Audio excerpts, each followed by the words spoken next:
नमस्कार। आज हम अनुच्छेद लेखन पर चर्चा करेंगे। अनुच्छेद लेखन है क्या? अनुच्छेद लिखने से पूर्व हमें इसके स्वरूप को जान लेना आवश्यक है। अनुच्छेद लेखन, अब इसके स्वरूप के कुछ मुख्य बिंदु मैंने इस प्रकार ब्लैक बोर्ड पे लिखे हैं, जिसे एक एक करके हम समझेंगे। अनुच्छेद लेखन एक गद्य की विधा है। जिस प्रकार उपन्यास, कहानी, नाटक एकांकी हैं, ये जो गद्य की विधाएं हैं, उसी प्रकार अनुच्छेद भी गद्य की ही एक विधा है। उसके बाद किस प्रकार के विषय अनुच्छेद में चुने जाते हैं या लिए जाते हैं?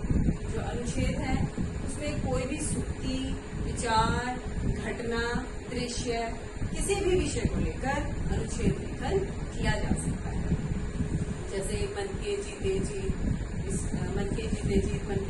मन के हारे हार जो है, उस सूक्ति को लेकर या विचार मान लीजिए, उसे लेकर आप अनुच्छेद लेखन कर सकते हैं। या कोई दृश्य आपने देखा है, उसे लेकर आप अनुच्छेद लेखन कर सकते हैं। उसके बाद अंतर, तीसरा पॉइंट जो मैंने अंतर लिखा है। अब अंतर से आप क्या समझेंगे? अंतर निबंध और अनुच्छेद, हमें इसके अंतर का ज्ञान होना बहुत आवश्यक है।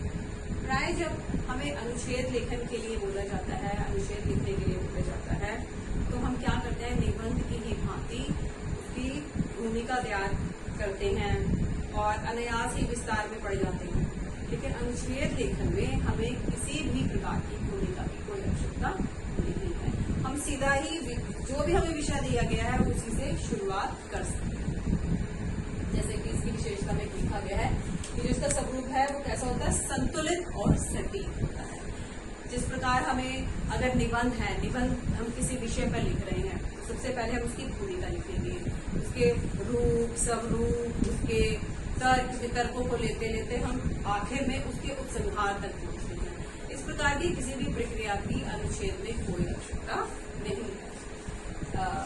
छोटे छोटे वाक्य कसी हुई रचना, इसमें इस प्रकार रचना की जाती है। बहुत बड़े बड़े वाक्यों को नहीं लिया जाता। बड़े वाक्य से भाव ये है कि छोटे वाक्य में ही अर्थ स्पष्ट हो जाता है। तो ये जो सारे पॉइंट है, ये अनुच्छेद लेखन के स्वरूप की है। अनुच्छेद लेखन से पूर्व उसके रूप की, उसके स्वरूप की जानकारी होना अति आवश्यक है। तो ये गद्य की विधा है। विषय इस तरीके से कुछ भी हो सकता है, सूक्ति, विचार, घटना और दृश्य, और निबंध की भांति अनुच्छेद लेखन में विस्तार नहीं देना होता और इसका जो आकार होता है बहुत ही संतुलित और सटीक होता है। छोटे छोटे वाक्य और हुई ये इसका स्वरूप है। इसके स्वरूप को जान लेने के बाद जो अनुच्छेद लेखन के कुछ मुख्य बिंदु हैं, उसको उसके लेखन के लिए जिन्हें ध्यान में रखना अनिवार्य है, तो उन मुख्य बिंदुओं का भी हम देख लेते हैं उनको भी। तो जो पहला पॉइंट है, अनुच्छेद लिखते हुए हमें किन किन बातों का ध्यान रखना चाहिए, तो वो है उसका विषय। जो भी हम अनुच्छेद लेखन में विषय ले रहे हैं, शुरू से लेके अंत तक हमें अपने विषय पे बने रहना चाहिए। ये नहीं है कि हमने शुरुआत तो कर दी है किसी और विषय से और अंत तक आते आते जो उसका समापन कर रहे हैं, खत्म कर रहे हैं उसका, तो किसी और विषय पे पहुंच गए। ऐसे नहीं होना चाहिए। शुरू से लेकर अंत तक, उसके अंत तक हमें एक ही विषय को पकड़े रहना चाहिए। उसके बाद ही दूसरा पॉइंट है, जैसे मैंने पहले भी बताया, भूमिका एवं उपसंहार। भूमिका और उपसंहार की अनुच्छेद में कोई आवश्यकता नहीं है। हमें नहीं लिखना है, हमें ध्यान में रखना है। जब भी 9वीं 10वीं के बच्चों को निबंध अनुच्छेद लिखने के लिए बोला जाता है, वो पैरे बना बनाकर निबंध रचना करते हैं। आपको ये ध्यान में रखना है कि जो अनुच्छेद है वो विस्तृत रूप में नहीं होता, एक सटीक और संक्षिप्त रूप में होता है। ठीक है जी। इसके बाद तीसरा पॉइंट जो है वो है शब्दों की सीमा। शब्द सीमा अगर हमें दी गई है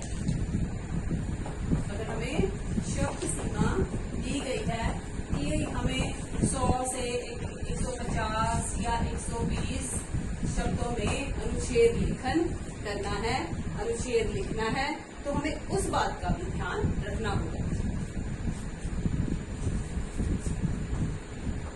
विस्तार, अनावश्यक विस्तार, हमें इसको बहुत विस्तृत ढंग से नहीं लिखना, अनावश्यक विस्तार नहीं लेना, इसको संक्षिप्त ही रखना है। उसके बाद हमें जो 5वां पॉइंट है वो है कि वाक्य का एक दूसरे से संबंध, वाक्य का एक दूसरे से संबंध। आप जो पहली लाइन लिख रहे हैं, पहला वाक्य लिख रहे हैं, उसके बाद दूसरा वाक्य जो है उससे संबंधित होना चाहिए। ऐसे तो वैसे हर एक विधा में होता है। आप अगर प्रश्न का उत्तर भी लिख रहे हैं तो जो पहला वाक्य है उससे अगली लाइन का संबंधित होना अनिवार्य है, अन्यथा पहले का अर्थ ही मालूम नहीं होगा। ठीक है, उसी प्रकार अनुच्छेद में भी अगर हम जो पहला वाक्य लिख रहे हैं दूसरा वाक्य उससे जुड़ा हुआ होना चाहिए, वो कर्मबद्धता होनी चाहिए। ठीक है जी। उसके बाद है भाषा सरल होनी चाहिए, विषय रुचिपूर्ण होना चाहिए, और जो भी इसमें उदाहरण दिए गए हों वो आपके आसपास के वातावरण से लिए हुए होने चाहिए। व्यवस्थित,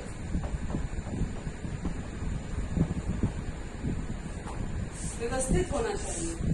ऐसा नहीं है जैसे मान लो आपको अनुच्छेद दिया गया हवाई अड्डे की सैर या मेरी पहली हवाई यात्रा, तो आपने उस हवाई यात्रा में पहले तो हवाई जहाज का वर्णन कर दिया कि हमने हवाई जहाज में ऐसा किया, ये मिला, ये देखा या ये अलग था, और उसके बाद आप बता रहे हैं हवाई अड्डे का वर्णन।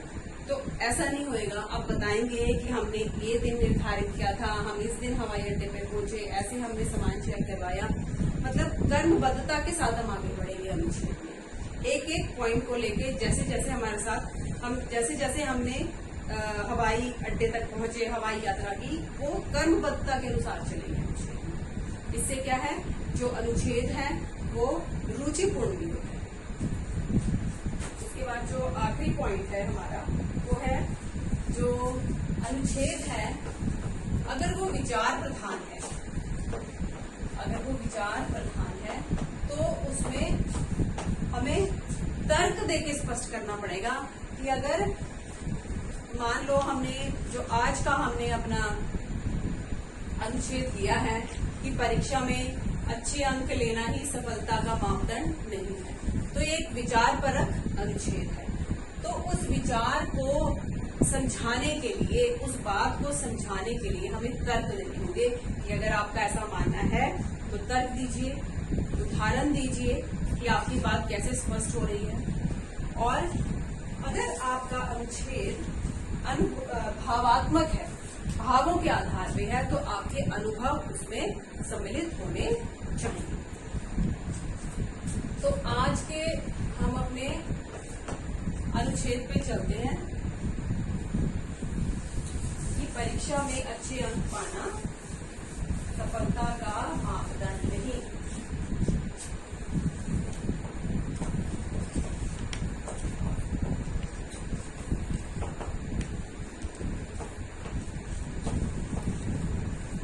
अंक पाना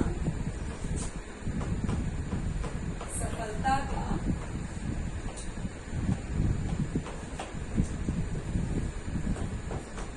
मापदंड नहीं। ये एक विचार प्रधान अनुच्छेद है। हम इसको स्पष्ट करेंगे कि जो ये अनुच्छेद है हम इसमें हमें तर्क देने की आवश्यकता पड़ेगी कि अगर हमारा ये मानना है कि हाँ परीक्षा में अच्छे अंक पाना ही सफलता नहीं है, तो हमें ये स्पष्ट करना पड़ेगा कि क्यों। आपकी व्याकरण की पुस्तकों में जो ये अनुच्छेद दिया गया है परीक्षा में अच्छे अंक पाना ही सफलता का मापदंड नहीं, मैं इसका आदर्श वाचन करती हूँ। आप ये देखेंगे कि इसके स्वरूप के जिन मुख्य बिंदुओं को हमने पढ़ा है, जिन पर हमने चर्चा की है, और जो बातें हमने ध्यान में रख के अनुच्छेद लिखने के लिए कहा है, क्या वो सारी बातें इसमें आ रही हैं? अगर वो सभी बातें इसमें सम्मिलित हैं तो ये पूर्ण रूप से एक ऐसा अनुच्छेद होगा जो पाठक को भी रुचिपूर्ण लगेगा और तर्कों के कारण यह अपने जो भी मूल्य देना चाहता है, जो भी हमें ज्ञान देना चाहता है, उसमें भी पूरी तरह खरा उतरेगा। तो जैसे मैंने बताया कि इसमें भूमिका की कोई आवश्यकता नहीं है, हम सीधा ही विषय को लेकर चल सकते हैं।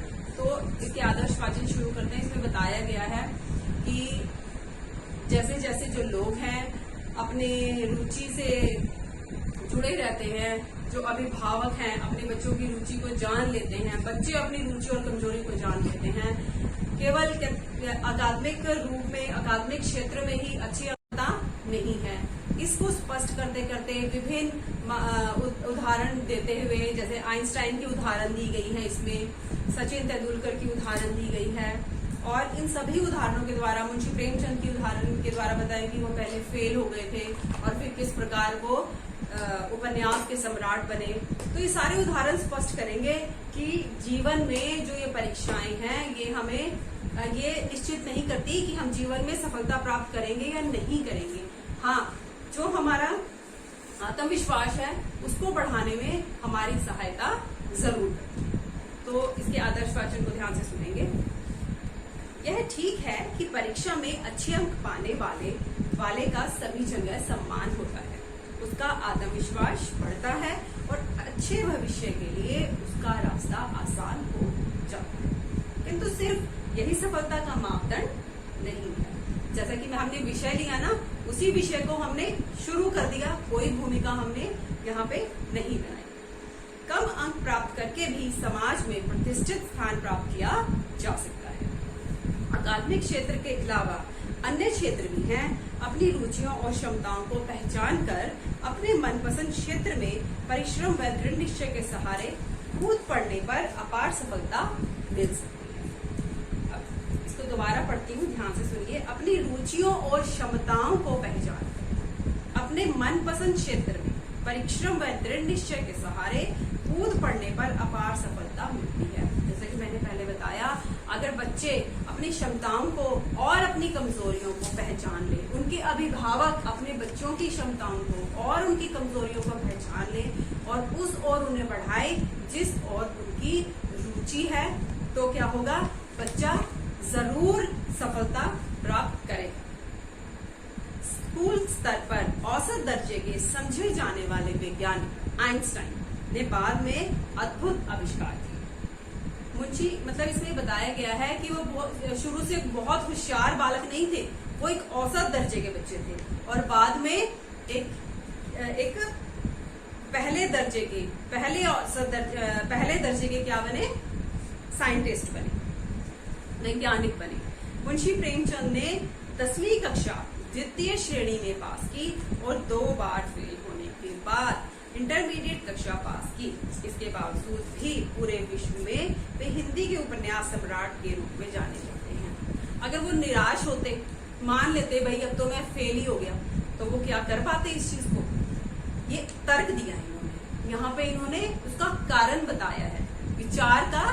विचार के जो हमने विचार दिया ना कि ये इसका सफलता का मापदंड नहीं है, इसके लिए उन्होंने तर्क दिया है। अगर वो उसी समय हार मान लेते तो वो कभी बन ही नहीं पाते।